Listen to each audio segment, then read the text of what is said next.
नमस्कार साथियों, मैं भारत भूषण जो यूथ क्लासेस में आपका स्वागत करता हूं। साथियों, हमने 1857 की क्रांति पढ़ी, जिसके अंतर्गत हमने देखा कि भारतीय लोगों ने 1857 की क्रांति में बढ़ चढ़ करके हिस्सा लिया। कहने के लिए वह सैनिक विद्रोह था, लेकिन उसे भारतीय स्वतंत्रता का प्रथम संग्राम की संज्ञा भी दी गई है। तो साथियों, इसी भारतीय स्वतंत्रता संग्राम को बढ़ाते हुए देखते हैं कि हम आज़ादी तक कैसे पहुंचे। जब 1857 की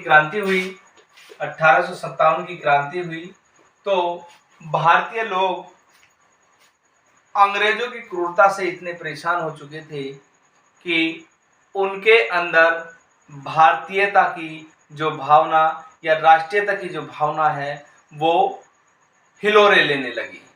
जब हिलोरे लेने लगी तो 1857 की क्रांति के बाद 1885 ईस्वी तक का जो पीरियड रहा कि जो भारतीय राष्ट्रीय कांग्रेस या भारतीय स्वतंत्रता संग्राम का जो बिगुल बजा वो 1857 के बाद 1885 में बजा, क्योंकि इस समय कांग्रेस की स्थापना हुई। कांग्रेस की स्थापना 28 दिसंबर 1885 ईस्वी में। संस्थापक थे इसके ए ओ हुम, ये इनके संस्थापक थे। ये अंग्रेज अधिकारी थे। इस अंग्रेज अधिकारी ने ही भारत में भारतीय राष्ट्रीय कांग्रेस की स्थापना की। ये अपने पद से रिटायर थे। इनका पूरा नाम एलन ऑक्टेवियन होम था। एलन ऑक्टेवियन होम इनका पूरा नाम था, होम का। ये भारतीय राष्ट्रीय कांग्रेस के संस्थापक माने जाते हैं। और जब इनका पहला अधिवेशन हुआ था, पहला अधिवेशन, इसकी अध्यक्षता व्योमेश चंद्र चटर्जी ने की थी। ये व्योमेश चंद्र चटर्जी ने इसकी अध्यक्षता की थी पहले अधिवेशन की। तो साथियों, यही वो समय था जब हमारे भारतीय स्वतंत्रता का बिगुल बजा। ये जो समय था ये उदारवादी था। उदारवादी, इसके जो जितने भी नेता थे, जिसमें दादा भाई नौरोजी को भारत का ग्रैंडफादर भी कहा जाता है। तो ये क्वेश्चन कई बार पूछा गया है, the old man of India किसे कहा जाता है? तो दादा भाई नौरोजी को। दूसरा है सुरेंद्र नाथ बनर्जी, फिरोज मेहता। तो इसी प्रकार से इसके अन्य नेता भी थे, जिसके अंदर ये उदारवादी थे। उदारवादी कैसे कि ये केवल अंग्रेजों के प्रति जी हजूरी का कार्य करते थे, कि अंग्रेजों के प्रति इनके मन में अटूट विश्वास था कि ये जो लोग हैं ये हमें आसानी से आज़ादी दे देंगे, हम केवल इनकी चापलूसी करती रहें। तो ये जो दल था ये उदारवादी था। ये उदार कैसे, एकदम भावुक, अंग्रेजों के प्रति बिल्कुल समर्पित, क्योंकि यह एक शिक्षित वर्ग भी था। तो जो भी ये भी कहते थे, ये प्रार्थना के आधार पर अपने निवेदन अंग्रेजों तक पहुंचाते थे। प्रार्थना पत्र दिया लिख करके कि हमें इन सब चीज़ों की रिक्वायरमेंट है, इन सब चीज़ों की ज़रूरत है। तो इन्होंने अंग्रेजों के सामने केवल प्रार्थनीय रूप अपनाया। और प्रार्थनीय रूप अपनाने से ये हुआ कि ये 1905 तक घिस घिस कर चलता रहा। लेकिन जैसे ही 1905 से लेकर के 1919 तक का जो समय आता है, उसके अंदर ये गरम दल में बदल जाता है। गरम दल का जो खून है वो राष्ट्र के प्रति बड़ा उग्र हो चुका था। और ये चाहते थे कि अंग्रेज जल्द से जल्द हमें आजादी दे दे। तो यही समय था कि जब हमारे भारत के अंदर गरम दल की स्थापना हुई। गरम दल में लाल बाल पाल, आपने सुना होगा, लाल बाल और पाल, ये तीनों की जोड़ियां थी, जिसके अंदर लाला लाजपत राय, बाल गंगाधर तिलक और विपिन चंद्र पाल, ये सब क्या थे, ये गरम दल के नेता थे। ये कहते थे कि अरे हटो यार, चाटा मारो, अपना काम निकालो, हाथ जोड़ने से कुछ नहीं मिलेगा, गुस्सा जब तक नहीं दिखाओगे सामने वाला डरेगा नहीं। तो ये गरम दल कहता था। तो गरम दल के अंदर ये लाल बाल और पाल की जोड़ी जो थी ये फेमस थी, जिसके अंदर बाल गंगाधर तिलक, लाला लाजपत राय, विपिन चंद्र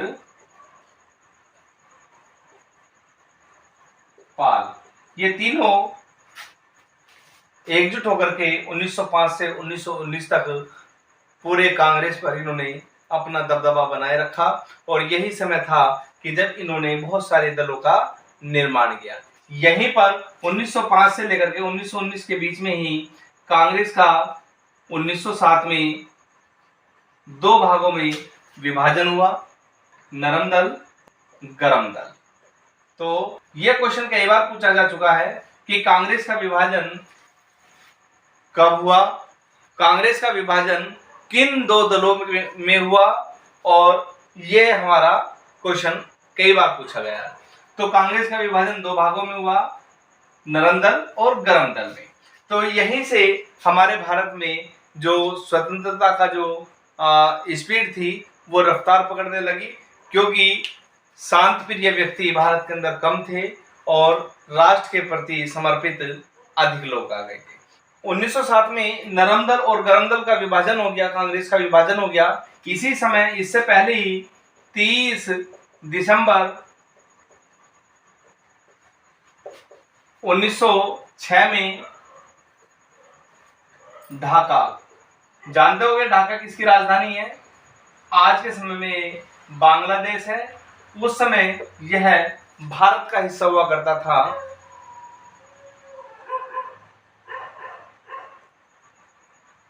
ब्रिटिश काल में ये भारत का हिस्सा हुआ करता था। 1906 में 30 दिसंबर 1906 को मुस्लिम लीग की स्थापना,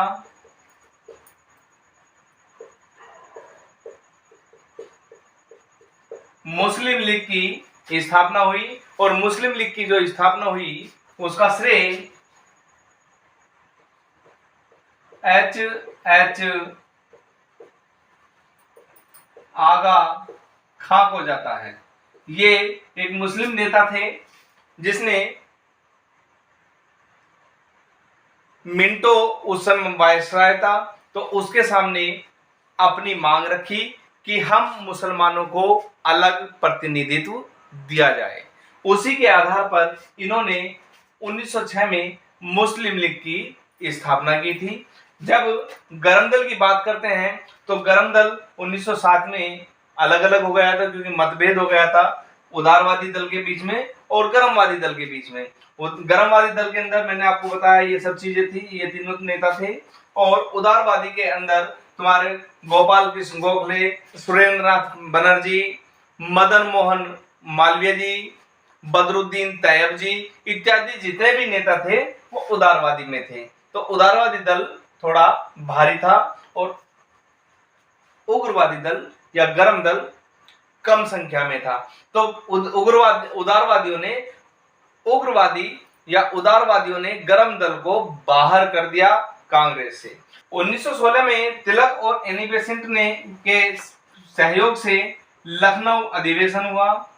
लखनऊ अधिवेशन के अंतर्गत कांग्रेस का विलय फिर एक हो गया। तो कांग्रेस फिर दो दलों से एक दल में बदल गई और यहीं से भारत एकजुट होकर के चल दिया अंग्रेजों से संग्राम के लिए।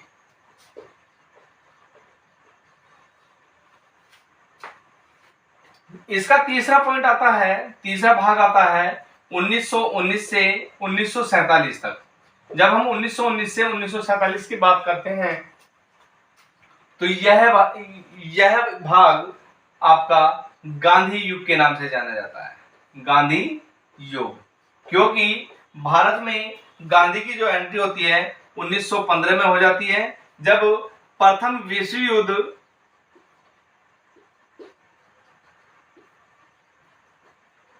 चरम पर था।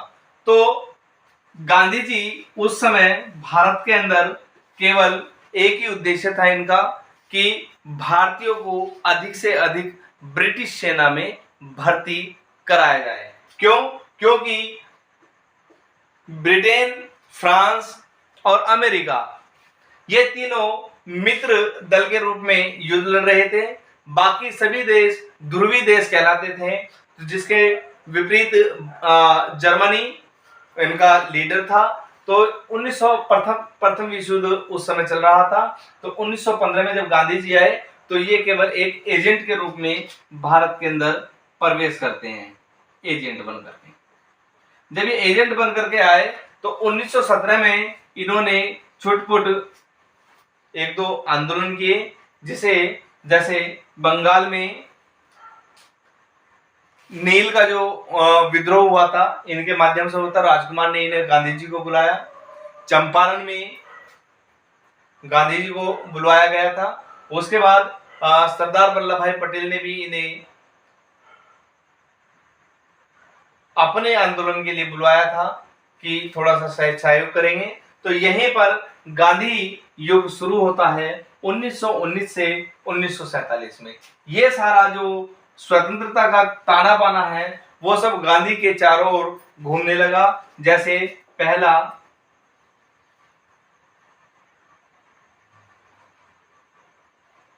असहयोग आंदोलन, पहला जो था वो ये था कि इन्होंने आते ही असहयोग आंदोलन शुरू किया। दूसरा था सविनय आंदोलन, कि हम हाथ जोड़ के आपसे आंदोलन कर रहे हैं कि हमारे भारत को छोड़ दें। तीसरा था अगस्त प्रस्ताव, क्रिप्स मिशन,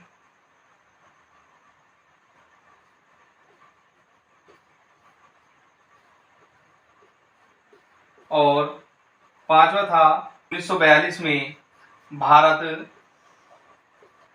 छोड़ो आंदोलन। तो ये सब क्या था? ये गांधी के चारों ओर चलने वाली प्रक्रियाएं थी। जब 1942 में भारत छोड़ो आंदोलन हुआ तब भी विश्व के अंदर द्वितीय विश्व युद्ध छिड़ा हुआ था। तो इसी के आड़ में आकर के गांधी जी ने भारत छोड़ो आंदोलन प्रारंभ किया। तो साथियों, यहीं से हमारी शुरुआत होती है जब हमें आज़ादी मिली। तो साथियों, इससे आगे फिर पढ़ते हैं धीरे धीरे। Thank you.